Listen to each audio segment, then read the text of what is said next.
I got to talking to a friend of mine who's actually a professor at a local university, and she was talking to me back and forth, and I was like, you know what we're talking about is really worth sharing. For the most part, people just sitting around drinking a beer don't talk about education. I thought for a long time that I would end up being a teacher or a professor. The academic field doesn't really line up with me and the way that I do stuff. The way that my brain works, I'm not into doing that. So then I started thinking, well, maybe I'll just become an administrator. Basically, if you're, let's say, a principal, you get hired to fix the school system. You get fired because they won't let you do anything to fix the school system. So I didn't want to do that either. Since my greatest asset is my ideas and the information that I can share, I decided to make a podcast.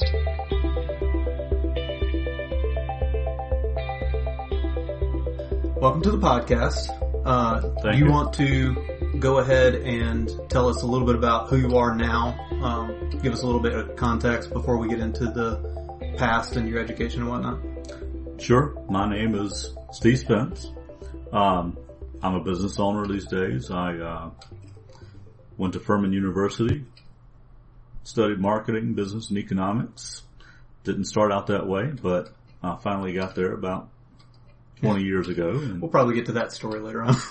Yeah, we'll tell that story some other time, but that's who I am. That's what I do today. So, and what do you do today? You said you own a business, but what is your business? I own a marketing and advertising business, and what we specialize in is the execution, production, and delivery of printing, promotional materials, apparel, anything branded. We specialize in customizing branded product. Cool. And this is actually also the company that I work for right now. Steve's actually my father, and we work together. So we were going to actually have this conversation over some wine, but we decided that since it's in the middle of the business day, maybe we should stick to coffee. So do you like what you do now overall? I do. What do you like about the business? Well, it's challenging, but it's also got its creative parts. So you put those two together, and my basic nature of being a little task oriented, enjoying to work and do things, and don't want to be still. This was just a perfect scenario for me. Good. Just enough people interaction, just enough product interaction, etc. Cool. So, and what year did you graduate high school? I finished high school in 1979. 1979. So you started in 1976. Yeah. Thanks for making me sound ancient there. Well, that's actually the reason that you're on the podcast, right? Is because you went to school in a completely different era than I did. Right. And then people are going to school now. I mean, the technology and the way that we taught things was vastly different. Or really, the technology was different, but from what I've been reading and understanding from multiple people, the education that you received was actually not much different than the education that I received as far as its actual content. Correct. I'd say that's probably true. Interesting. Of course, there was no kindergarten, no preschools at that time. It was straight into first grade, elementary only. It was basically a time just a few years after the dinosaurs died. Just a few years. Right after they invented dirt. Yeah, there you go. So, give me a quick synopsis of your education from, whether that's not preschool, you said you started in first grade, all the way through when you graduated college, and then maybe even add some stuff that you've done since then that you would consider education. Sure. Every day of life is educational, but we won't go that detailed. Attended Travelers Rest Elementary School. That particular school and building's not there anymore. But at the same time, 1970, when I was 10 years old and in the fourth grade, we had racial integration of schools. Yeah, so before that, the schools were segregated. Segregated before that. So I remember that being a time of tension, mostly for our teachers. But of course, I was in fourth grade. It wasn't that big a deal for us. I remember having new friends, and that was kind of cool. We never were one of those states or areas that had racial problems happening like some states did. So we were not in the news about that. Right. We just kind of made it work. So, and we're in South Carolina. In South Carolina, that's specify. Right. Way down south in South Carolina, correct. We learned how to get together and live together. So, through the middle school process, that was a new process at the time. Typically, we had elementary school, then you went to junior high school, and then you went to senior high school. I was just before that, or right after that, I should say, where we had a middle school situation in 6th and 7th and 8th grade was actually at a very new and modern school for our day. And then I went to the older high school later and spent 4 years in high school, 76 through 79, as you had mentioned already. So, the entire process though, for me in education, and I think this is very different, was the amount of discipline that was expected and taught and required in the classroom. It was nothing for, an elementary teacher to have a ruler that she used on a regular basis, to pop hands or, tap heads and that kind of stuff. My 4th grade teacher was the most discipline oriented and just horrific, because I remember on probably 3 or 4 occasions spending 3 or 4 evenings, after school writing to 10,000 in Roman numerals. As punishment for whatever, sins I'd committed that day. So, I don't see those kind of things happening these days. I don't see that kind of discipline, and I think it also leaves a lot to be desired for the commitment that our students learn to make along the way. Yeah. So, I don't want to interrupt your train of thought too bad, but your chair's squeaking a little bit. This mic's probably picking it up. So sorry about that. Try not to squeak too much. I'll go back and take this whole little spot out, so they won't ever hear it. Okay. So, where did you go for college? Tell me a little bit about that. How was it getting into college? Getting into college, very similar as it is today. We didn't do quite as much prep for SATs. ACT did not exist at the time. But we did our PSAT and SATs, 2 or 3 times in prep so that you had a couple opportunities to get your scores up. I did that process like every other student. Went through the college process of looking around, see what I could get into, what I wanted to do, those types of things. And, I ended up at a local college, but a very good college called Furman University.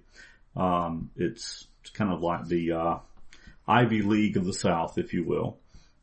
But amazingly, during that time, we actually had tons of kids being shipped into us from Louisiana and Florida and New Jersey and New York, because one, it was in the South. It was a beautiful place to be, but because of the level of education, as well. So they're kind of prestigious to be in the South. And they still are, actually, I think. Yes, they are. And they still have a beautiful campus too. Mm-hmm. Now, as far as being a great student, I wasn't. I went to college for 4.5 years. I worked my way through a full-time job. Also had a scholarship, academic scholarship that would, help pay for a lot of that tuition. But I was one of those students that kind of helped make that top half popular.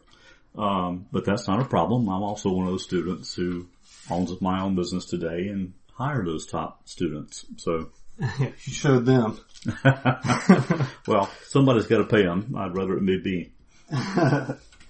As long as you're paying them in correct proportion to the money that you're making, right? That's right. So tell me what they earn is what it is. It has nothing to do with how much I make. Right. How much they earn, how much worthwhile they are. And I think I get a little bit of a bonus because I'm in the family. There you go. Yeah. I'm one of those guys that's here to be as unequal as possible. The family surcharge. That's right. So what was your biggest complaint growing up? Kind of up to the high school point. Let's not get into college quite yet. Biggest complaint in education? Yeah, as far as education goes.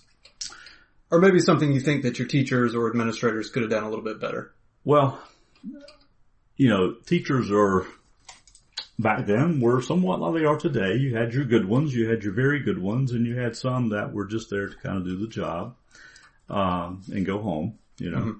So, those you didn't get as much from, but you kind of liked them because they were easy. The ones that were interesting and sometimes tough were really the best ones. I did have a teacher that called up. I was taking algebra, trig, and calculus at the same time, but I was working a terrible schedule in my senior year. Were those different classes? Those were two different classes. Algebra, trig, and calculus is in my senior year. I wanted to get both maths in, and I was doing a pitiful job because working until 4 a.m, getting up and going to school at 8:30 was not working for me. Not enough sleep, and I was falling asleep in class. So he calls home to my parents. My mother shows up at my place of work and says, "You're quitting right now." I didn't. I actually put in a 2-week notice, and then I quit. And those grades, obviously got better. Sure. So yeah. I ended up dropping the calculus class and, hope for better later. Yeah. Although I think Prov and Stats continue to give you trouble throughout college, correct? Oh, I loved stats in college. I took it 3 times trying to get through it. And that was, stats, yes, give you trouble. The theory, I'm not a theoretical mathematician. Finite math and your basic business math, it goes through my head no problem. Usually don't need a calculator, but I use one just to confirm and, that kind of stuff. So I'm just a little bit on the different side. I'm a little more mechanically operated, I think. Right. And you could probably make change really fast and stuff like that in your head, right? I do. Yeah. Okay. You think, so you raised 2 kids, and we've been through the education system, in the same geography actually. Right. Here in South Carolina. So do you think that the parental involvement was more significant when you were in school? Or do you think that would still happen today where a teacher calls up and says, "Hey, Mr. and Mrs. Spence, your son needs to quit his job"? I don't know if that would happen today. I would think that it would happen. I'd be really surprised if the student had a job, from that perspective, because that seems to be very different today. Kids are not getting jobs until much later, in life. My first job was when I was 13. I was actually in the sales business at the age of 13. But I worked, from that time forward doing something on a part-time basis until I was 17 when I took a full-time job. Still going to school. 11th grade at that time, senior year, worked full-time. And then of course I worked full-time all the way through college. That part I see being very different. Now, would the teachers still do what they need to? Yeah, I think that we see some teachers that still are very involved as far as parent-teacher situations. I think that the parent situation today is not as good as it was when I was coming through our schools, and I think that plays a large part on education because, one, if the kids are not bright enough to get it on their own, and they don't come from a very traditional family, they are probably not getting the education that they need to go forward. What do you think is causing that primarily? I know you probably have some religious views on that, but if you can give us secular ones as well, that would be great. Well, we talk sometimes about what happens in our society, and our society as a whole has kind of had a little bit of what I will call a moral decay. Things used to happen in our time, but we hid it. There were some bad folks out there. For sure. But we didn't put it online. It wasn't on Facebook. It wasn't all over our televisions. It's so prevalent today that it looks like a norm. And I think that our kids are not protected from it at all. The children are seeing it at a very early age. So that protection factor is not there. They're hearing, seeing, and learning things that they have not had the maturity to learn how to process yet. So that processing stage is running way behind, I think, from the maturation of the materials that are being exposed to and the information being exposed to our children today. And you can almost draw an analogy between society at large and military service. It almost seems like a morale problem where the overall morale of our society has actually kind of gone down pretty significantly since the time that you were growing up and going through school. And you can actually see it. I can't remember who it was that I was listening to. I think it was Sam Harris was talking about the degradation of societies. And when we go to other countries, a lot of the things that people notice when they're from the U.S. is how people have absolutely no regard for traffic laws. And he was pointing out that's actually a clear indicator of the degradation of society's trust in their government. Is you start to see people running red lights, you start to see people just very much focusing on themselves. And I think we're starting to see that a lot in the U.S. At least I've noticed.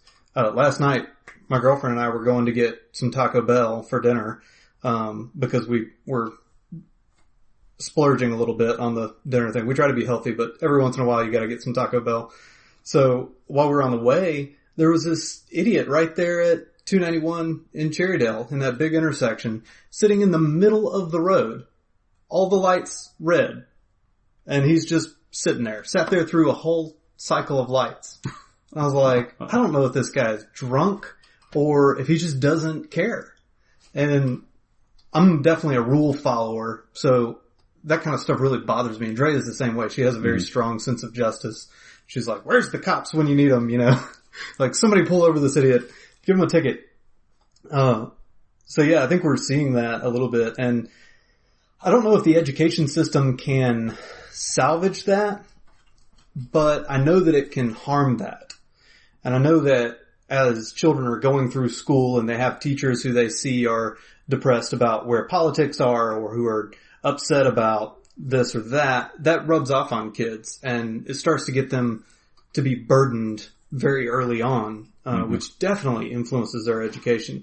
And I should point out that I'm not saying that we should infantilize or baby our children growing up, but I think this is a problem that extends throughout the different age categories. If you have to worry about X number of problems throughout the globe, it starts to weigh on your consciousness. You can't, actually your consciousness, not your conscience, but your consciousness starts to be kind of laden in the way that you go about your life. I disagree with you some there because I think it's okay to baby our kids some. I mean, the mother eagle does not push the eaglets out of the nest off the cliff too early.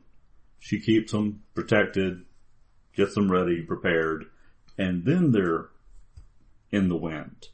Well, I mean, what's wrong with that? There's nothing wrong with that. That's the way nature does when they're taking care of their young, and we're losing grasp of that. Now, of course, we keep our young longer than any other species on Earth, but we also think that and believe that and hope that we're the smartest species on Earth.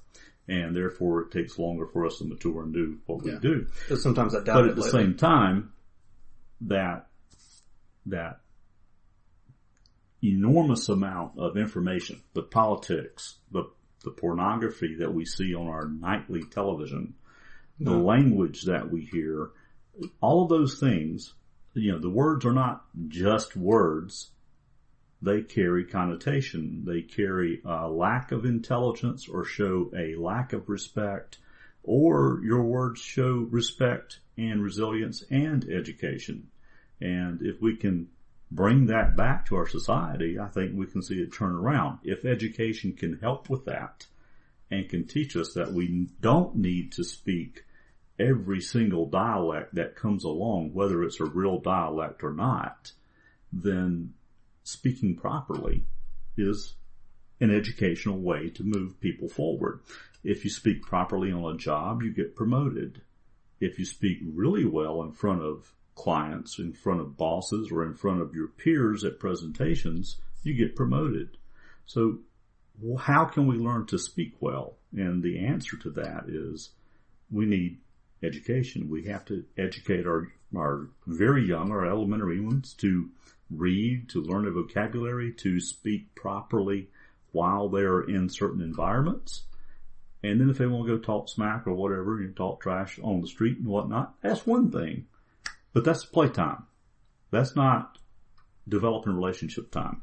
Mm-hmm. That's not going forward time. Right. I think our opinions on the infantilization are actually probably a little bit closer than you think. The reason I bring that up is because there's been a bunch of stuff going on specifically in Canada lately, at universities where, for instance, I think it was, Lindsay Shepard was her name, recently showed a video by Jordan Peterson debating somebody else, whose name I don't remember. And,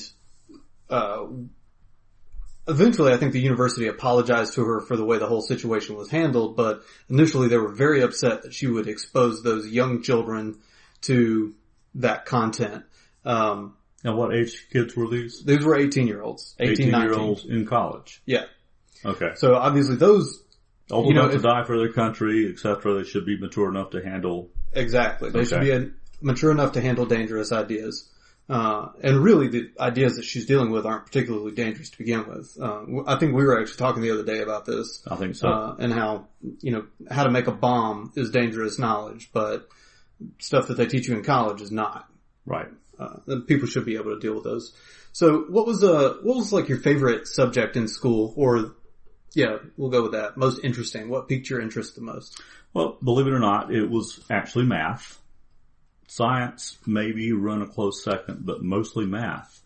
And one reason was because I was good at it, I did not necessarily enjoy, the chemistry side or the biology, those things and whatnot. English I enjoyed, didn't like to read as much when the high school days and whatnot, so I slacked off on that a little bit. Sure. But going into college, it was the math and skills, it was music skills, that I had that, actually I went to college to be a master musician. Okay. So I was a musician. I started out as a music, major. Realized that master was not part of my musician phrase. So, decided very quickly that with my interest in mathematical skills and whatnot, business would not be a bad situation, business and economics at Furman, and a concentration in marketing.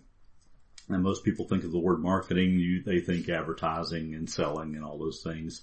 But marketing is actually a lot about, analyzing the numbers, looking at the analytics, especially today, with, the web business we have, the e-commerce going on, and our ability to track numbers, much, much different than what it was as I was coming along on the marketing side. Right. So it's been phenomenally improved from that standpoint. But that goes back to what I just covered, was about how learning the math, the algebra, the finite math, the statistics as they came along, all those things delivered me into an understanding and involvement and enjoyment of things that I could analyze and gain knowledge that way. So business, economics, especially economics, micro, macro, banking, that was a lot of fun, the finances and whatnot. Accounting, some of the theory was great. Most of it was not. I learned very quickly by having a full-time job for 9 months as an auditor during college, that I was never going to sit down and do that the rest of my life. So, the accounting, I just took what I had to and got out of that, but I continued with the other side. Was there a particular teacher that might have influenced you in a positive way in that direction before you really took an interest in it on your own? There were. One was my, counselor at that time, Dr. Alford. There's a couple of others, Dr. Johnson, and, I'm forgetting one of my main marketing teachers. But Dr. Rowe on the finance and the banking, and then the marketing guy. My senior seminar was in the marketing side. Mm-hmm. And believe it or not, back then, the rental business for cars, car leasing, car rental business, was just kicking off the idea of renting used cars.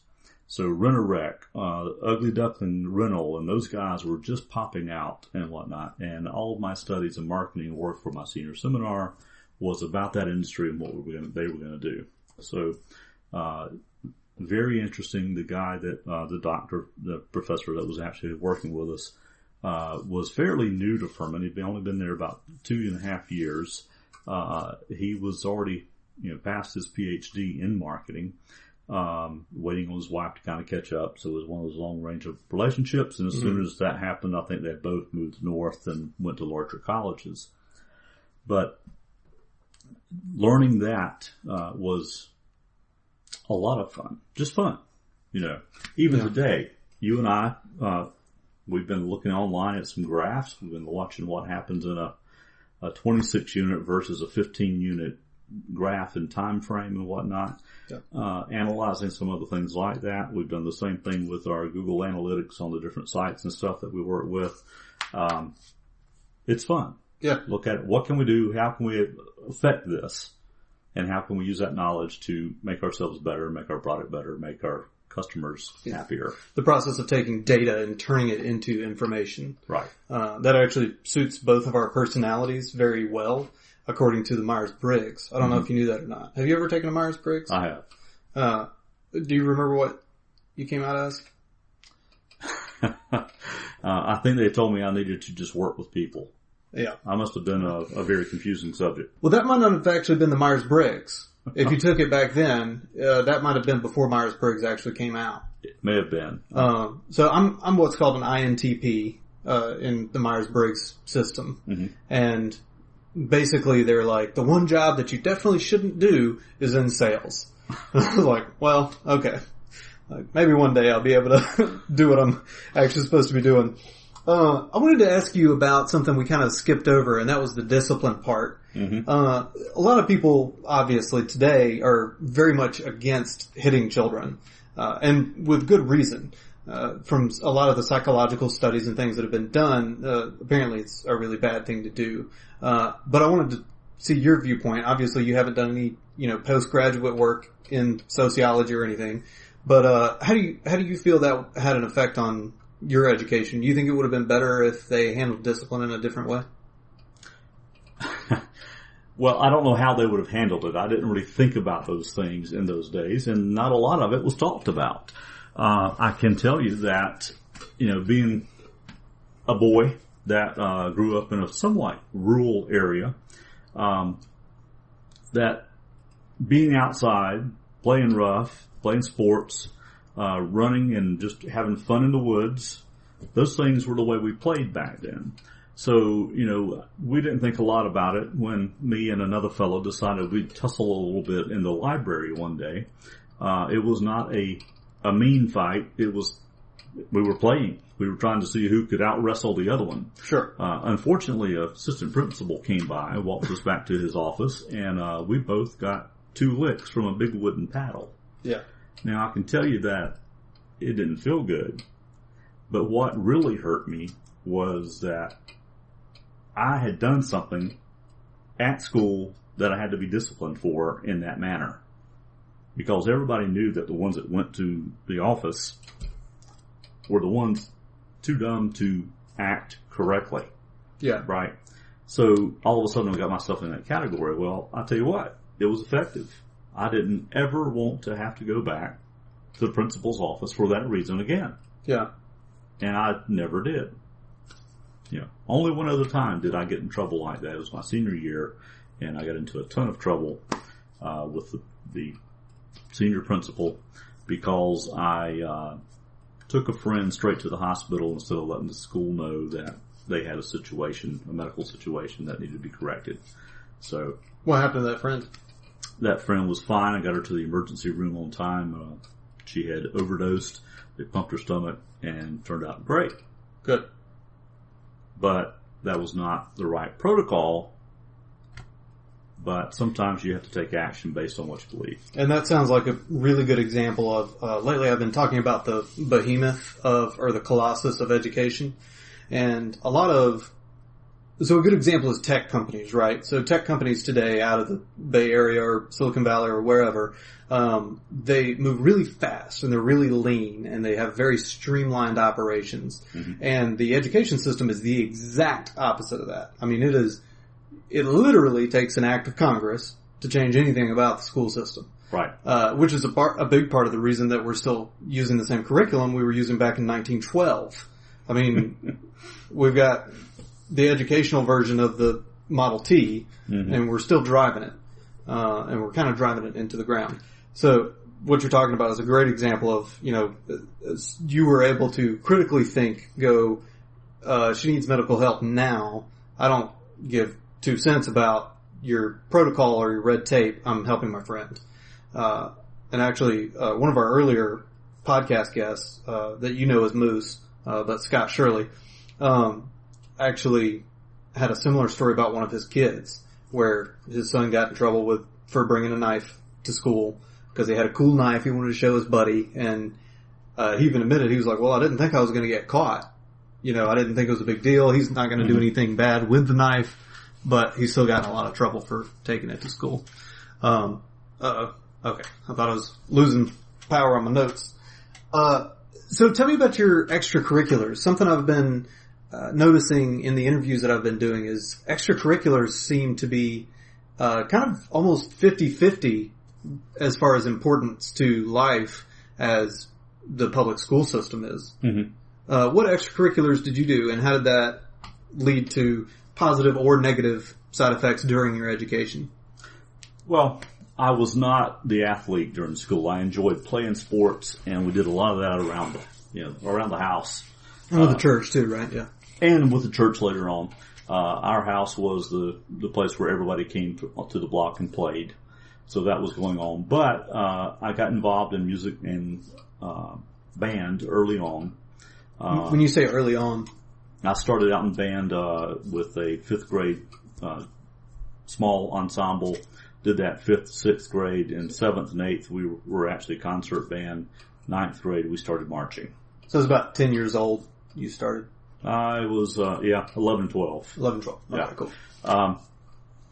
But there's a lot of discipline in music too. I know that word keeps coming up, but when you're in a marching band, you can't just go anywhere you want to on the field. You got a certain place you got to be in a certain number of steps, and you got to be there in a certain amount of time. Right. So from that perspective, military drill, believe it or not, was a class that we would take to learn proper marching. Right. And whatnot. So you go through that one time, and then you kind of go from there. We were not a military march band. We were actually the other corps style. If the people listening are familiar with, well, why don't you go ahead and explain it a little bit? Well, I mean, military is the high step kick and all that, the big tall caps and the uniforms.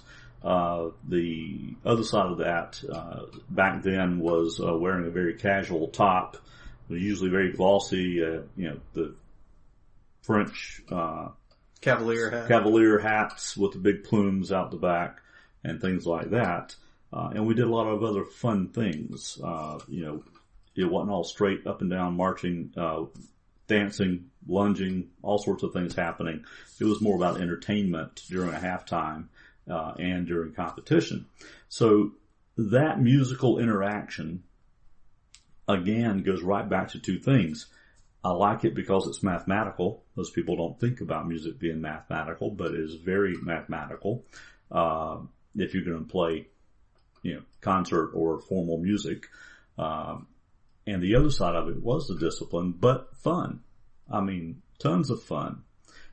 We practiced hard, but we also played hard. And the clique and the friends and stuff we made in that group, that's who we ran around with in school. Yeah, and you've known a lot of them until... I mean, I still know them today, sure. An adult, yeah. Right. I remember we actually went to, I believe it was your 40th birthday party over at the restaurant, something about a hearth. Right, Open Hearth Restaurant, big steakhouse. And one of your high school friends actually met us there with his wife and kid. He actually helped my wife arrange the 40th birthday party, and his name was Anthony. We were both first trumpet players, and we kind of challenged each other out and back, trying to take each other's chair away and whatnot. But we were also good buddies. Ran around together in our senior year, got in trouble together, and other things that we did.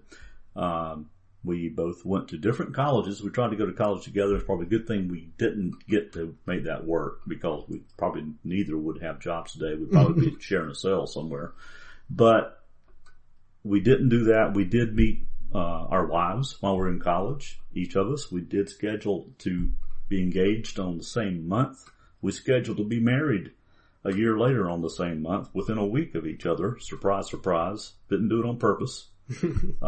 He called me 3 years later and said, I'm having my first child. And I said, you're on your own.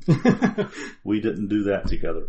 So, but still know him. He works for a local bank here in town today. Oh, okay, good. I thought he actually passed away. No. Okay, cool. I think that must have been another high school friend that I heard about.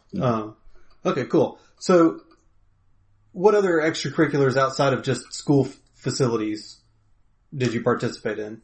Because I believe I grew up in a very religiously strict family, and most of my extracurricular outside of school and band and that type of music was involved around some type of church event.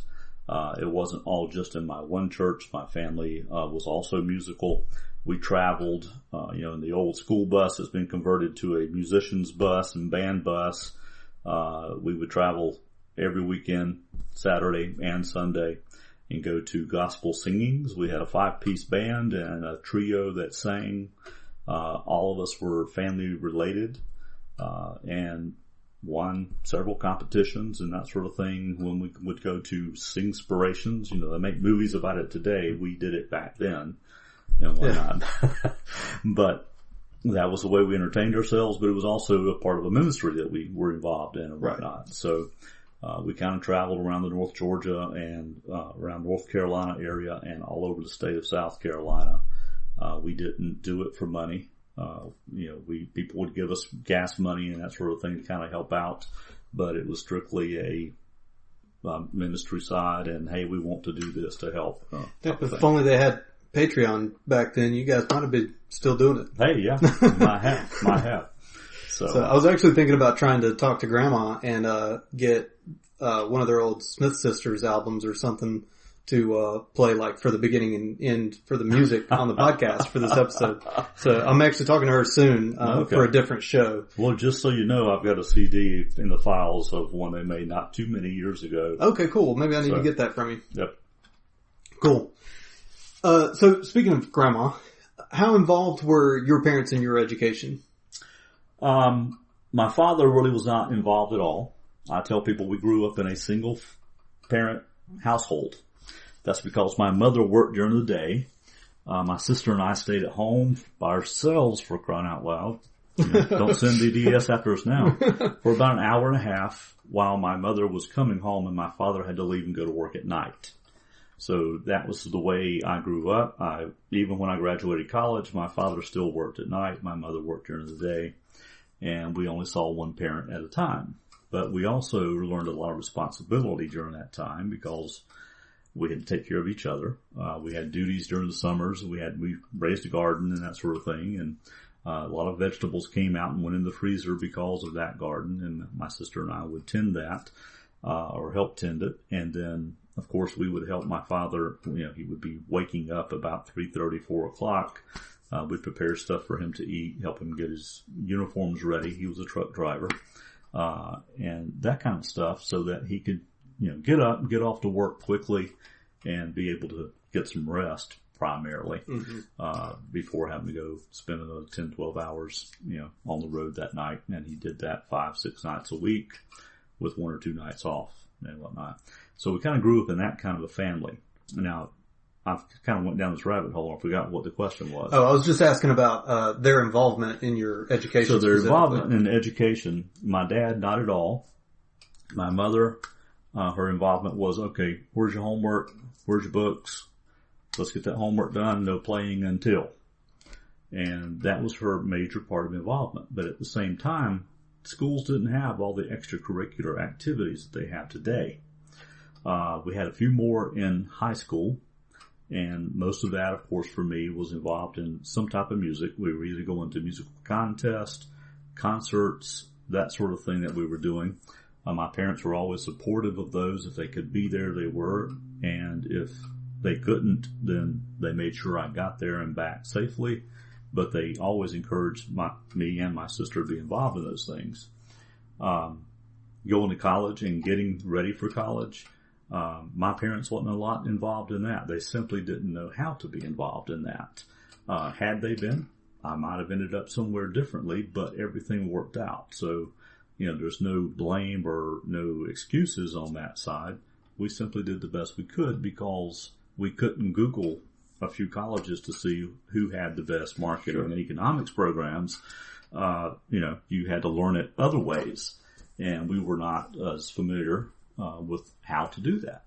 So growing up in a blue-collar family, I mean, my father was not educated, but he worked and is a very meticulous fella. He wants every hair just in the right spot. Yep. You know him. Yep. He's full bearded and every whisker has to be in the right spot. His guitars have to be as clean as it can be. Every car is spotless. He's just that type of very meticulous individual. Had he had an education, I'm sure he would have been an architect or an engineer or something along those lines. When it comes to electrical engineering, I've never seen a radio that he couldn't put back together, but he learned it on his own, not through any kind of formal education. So, it was kind of solder and miss until you got it right. Buy a new one and try again. I've definitely been there and done that. So it sounds like we're kind of tinkerers. Sort of. It seems like I come from a long line of tinkerers. Did you know your grandparents on that side very well? I did. On which side? I'm not sure. On Papa's side. The Spence side. I didn't know them as well as I would like to have known them. They lived in Panama City, 9 to 10 hours away then, because the highways aren't what they are today. We can make it in 8 hours flat. But we visited them once a year. That was family vacation. Back in the day, it seemed like the 4th of July week, the entire country shut down and everybody went on vacation. We did that. We went to Panama City. Couldn't afford really to go anywhere else. So we went down and stayed with Grandma and Papa. And that was what we did. That was really my only time to get to know them. Everything else I know about them came from stories from Dad or from my mother after she met them and knew them and that sort of thing. On my mother's side, now we lived in the area where all of her family is from. So I knew my grandparents there very well. My grandmother, we called her Nini. My grandfather did not want to be called Granddad or anything. We called him Jamie, which was his nickname because his name was James. And he was my absolute best fishing, hunting, and knocking around buddy, all up till when I was 17 or 18 and then going to work full time. And Nini was, the grandmother that everybody wants to have. You never went to her house that there wasn't food available. You never left her house that she didn't want to send you away with some type of gift, usually food or something that you could take with you, for later. And it was always that way. So certainly, they're missed individuals, but they lived good, full lives and, will always be a fond memory in everybody's mind. Yeah. I never got to meet Papa's parents. No. But I did get to meet Nini and Jamie for actually several years. I don't think they passed until I was almost in high school, I think. Maybe I was in middle school. Middle school, yeah. But I have a horrible recollection of any time before 9th grade. I cannot remember a thing. Only the traumatic stuff, like getting beat up in 2nd grade and whatnot. But, speaking of getting beat up, what was it like growing up in a era where bullying wasn't as, monitored or muted as it is today? Cause that's actually a pretty hot topic right now as schools are trying to deal with bullying. What was that like? Well, a lot of dads today, my age especially, are, very protective of their families. I see the metro men that don't seem to be very protective of anybody. We call them metrosexuals. Okay, metrosexuals. But I am not for bullying in any way, shape, or form. Sure. Okay. Yeah. Bullying was not a real problem during class time because teachers didn't allow it. Period. Yeah. You might get ribbed a little bit in the hallway, but that stuff wasn't happening until later on in middle school and high school, and you were getting big enough then to kind of take care of yourself, but I was always a small kid. The real bullying happened on the ride home because school buses were the way that we got out and back. Yeah. From the time I was probably in the 4th grade forward. Not only were we on the school bus, here I am the small kid on the school bus, smaller than most other kids my age. I'll put it that way. Just a small frame family. Same here. Yep. And I'm also the geek with the trumpet case and a lap full of books on my bus. And we didn't sit just two to a seat back then with seat belts on. You crammed all these kids in, and if you had an accident, you hope they just only hit the flat metal part of the seat in front of them. So they didn't know as much about head trauma back then. So there was an education on the way home too, and that was how to take care of yourself, how to deal with people who were trying to be the bullies. And that came to a head one day. And I'm not going to tell a lot about this, but I had a guy that just insisted on, we're going to fight when we get off the bus. Go ahead and tell the story. So, I got one of my buddies is with me to hold my books because I'm getting off the bus and I know I'm going to have to fight this kid. And he's like, here, give me my trumpet, the trumpet too. I went, no, I'm going to take the trumpet with me. It was a little square box trumpet type of thing. Well, back then they were made out of wood. They were pretty hefty. Yeah, it was a pretty hefty little case. And, the guy's in front of me. He jumps off the stairs of the bus, wheels around with his fist up, and when he does, I've got my trumpet case in full swing, and I land right on his head with it. And down we go, and we tussle, and we fight, and we swing, and finally, the bus driver comes out and says, all right, y'all break it up and just go on home. Well, all the other kids have their heads out the windows going, that other guy got beat up. You know, the nerd beat up that guy. He hit him right in the face with a trumpet case, all this junk, you know. So what happened after that was he got all the ribbing the next couple, 3-4 days on the bus.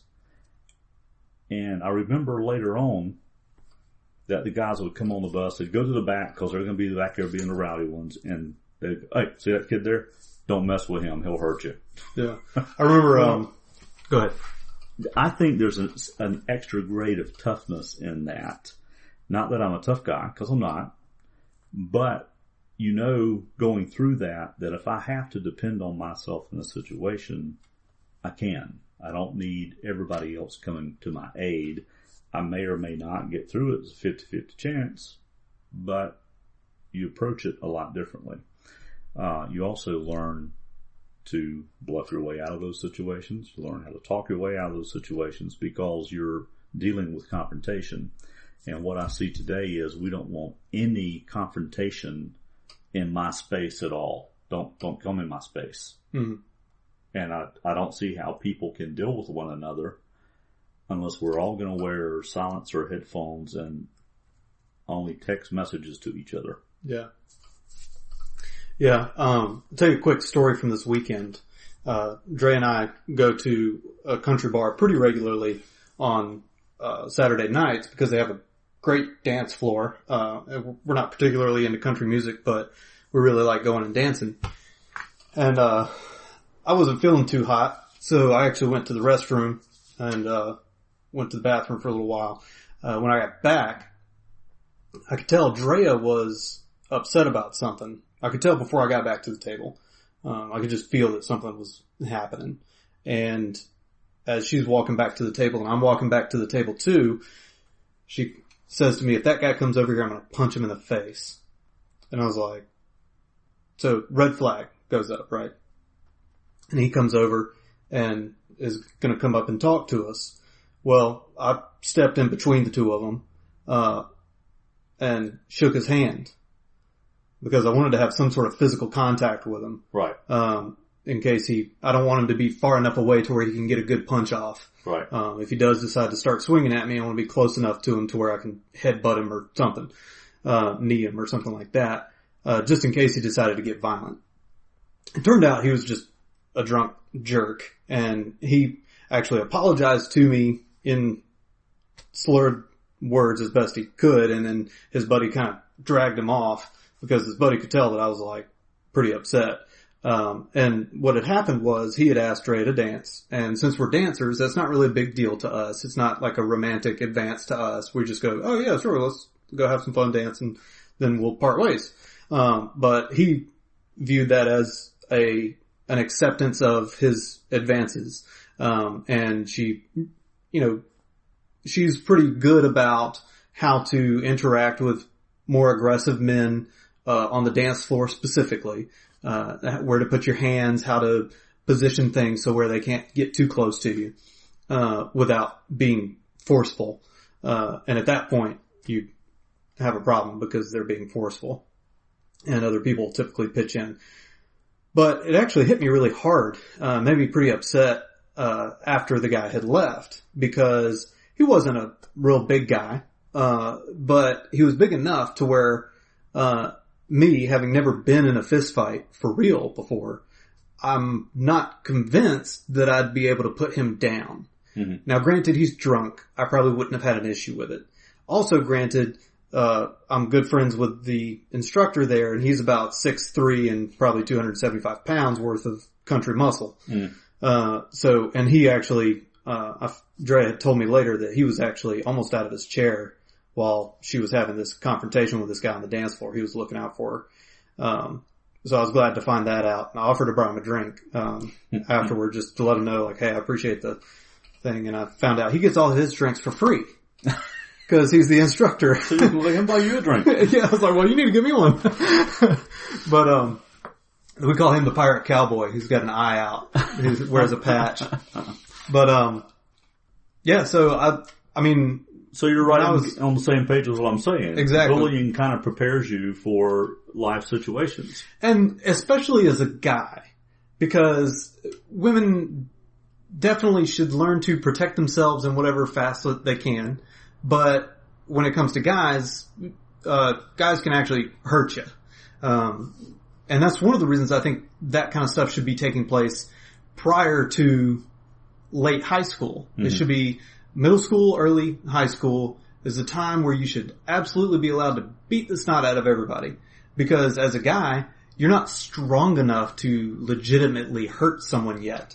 What if we actually incorporated self-defense as part of our education system?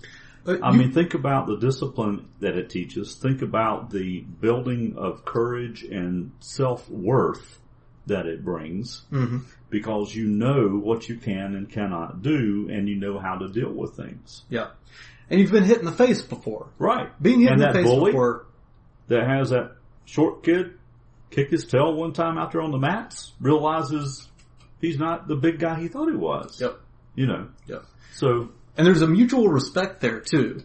When you all know how to fight, there's a mutual respect that actually significantly decreases the level of violence that takes place. Right. When you talk to any Brazilian jiu-jitsu guy, most of those guys can kill you with their bare hands if they want to, without much of a struggle at all. Right. But they're the guys who don't fight. Because they learned. Yeah. Yeah. I remember Bud. What's Bud Cowart, right? Mm-hmm. I remember him telling me a story. This guy's probably like 5 even. He was like one of the smaller guys ever. Maybe.